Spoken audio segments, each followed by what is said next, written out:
Is Reddit Finance a scam? CryptoTalk.fm. My name is Leister. I'm your host, and the question came in. I didn't expect the question to come in. I did expect it, but I'm disappointed it did. But the question came in about Reddit Finance, which has been getting a significant amount of hype across social media, more than the vast majority that I've seen in the past. There's news articles getting paid for on Crypto Daily that's getting spammed left, right, Sunday. They're being put alongside Solana and SHIB to kind of hook into those. And as a result, it was inevitable that the question was going to come up about whether it's a scam. And I don't cover extensive cover tokens that get a lot of hype on social media as a policy, and I will not deep dive this one. And I can't even tell you, I cannot, whether or not it's a scam. But what I thought I would do, since I am a cryptocurrency auditor myself, is I would share at least basic things I saw in the contract. Now, if you're kind of out of the loop, kudos to you, by the way, but if you're out of the loop, Reddit Finance did a pre-sale some time ago. It was not Pink Scam, so that was actually a good thing. Not Pink Scam was on their site, and they did ads on whatever sites, and the pre-sales ended. It was I think a 9-stage or something, and then they're allegedly going to be launching on Uniswap. It's an Ethereum-based token launching on Uniswap on May 21st as I record this. So that's why some of the hype is starting to hit a fever pitch, because people that were in the pre-sale have been sitting on, they weren't even able to claim the tokens. They're sitting out there. Allegedly, there's some sort of a vesting something that's designed to offset significant dumps. But depending on the stage that you bought in, you might have had a lower price, which could still contribute to some dumps depending on, large players that bought into the business. So given it's going to launch on Uniswap pretty soon, I decided I would look at the contract to see if there was anything blatantly obvious that caught my eye. Again, I'm not deep diving into it. You are free to if you want to. The site is retik.com, retik.com, if you want to check out what it's doing. You will not be able to purchase it, as I understand it, until May 21st. So you've already missed the pre-sale. That's why I figured, okay, it's probably harmless at this point, because even if you wanted to FOMO into it, if you're going to do it, it would already have been from your perspective, at launch. It's not a fair launch and not a fair price, because there's countless people. I'm going to figure probably about 15 to 20,000 people bought into the pre-sale. I don't know exact numbers, but I'm going to guess that. The first thing I noticed on the contract, it appears to be handwritten, as in it's not like a copy of another contract. As far as I can tell, I didn't see any evidence that it was copied. And just functionally, structurally, it actually looks very well written from what I can tell. So, all right, well, I went a little bit deeper. And the only things that stood out, so they did a CertiK audit. CertiK called out the centralization issue, which I talked about, is what can the owner do that they don't think that you should be able to do?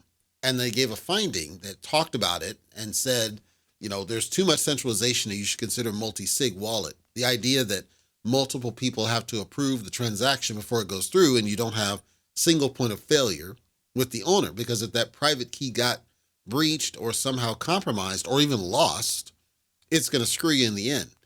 The Reddit team responded and essentially said something to the effect of, we're going to lock 40% of the tokens according to the tokenomics. Well, locking the token does not solve centralization risk. So the centralization risk is still there. There's going to be an owner they don't plan to renounce, as far as we can tell, which means there's a risk of rug pull by the team. So that's there. And I'm just calling out what it is. Centralization, that's exactly what it is. You're creating a risk that they might rug and take the money and run because they hold the private key.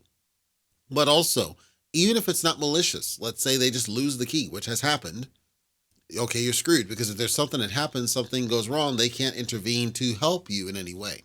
When I looked then at some of the functions, the only functions that were concerning, and I understand why they're there, but they're concerning to me. There was a function that said something to the effect of, if you send your ETH to this address, the contract address, when you're not supposed to, they can return it to you. So if they had renounced, they wouldn't be able to do that to return your ETH. Well, that's a gift and a curse, because that could expose them to an attack. Theoretically, I'm not saying it will, I'm saying theoretically, because it's there. Let's say somebody does an attack where they're sending, tokens like valid Reddit tokens to the address on purpose and then trying to do a swap attack. It's theoretically possible. How likely, I don't know.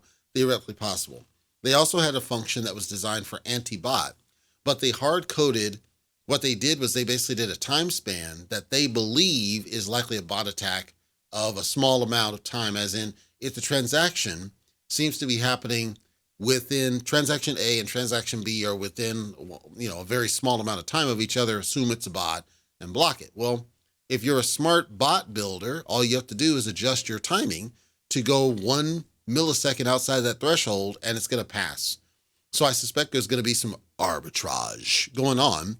Likely Jared from Subway. I can't say for sure, but he seems to play on Ethereum like crazy. So I would expect some arbitrage, as in liquidity is being drained out of the project, which may cause it to do the pump and dump pattern and never recover, as you know. So then I look down and they have functions that are designed, and this concerned me just ever slightly, not really, but they have like a allowance concept. I understand why they have the allowance concept. They're trying to mitigate, how many tokens people can hold so they can't dump the project. The problem is because there are functions in the contract itself, it could open itself up to a breach. Okay. And then they could just exploit the allowance concept, override it, and then do, let's say, a flash loan attack, and then get more tokens and then dump it, and then it never recovers.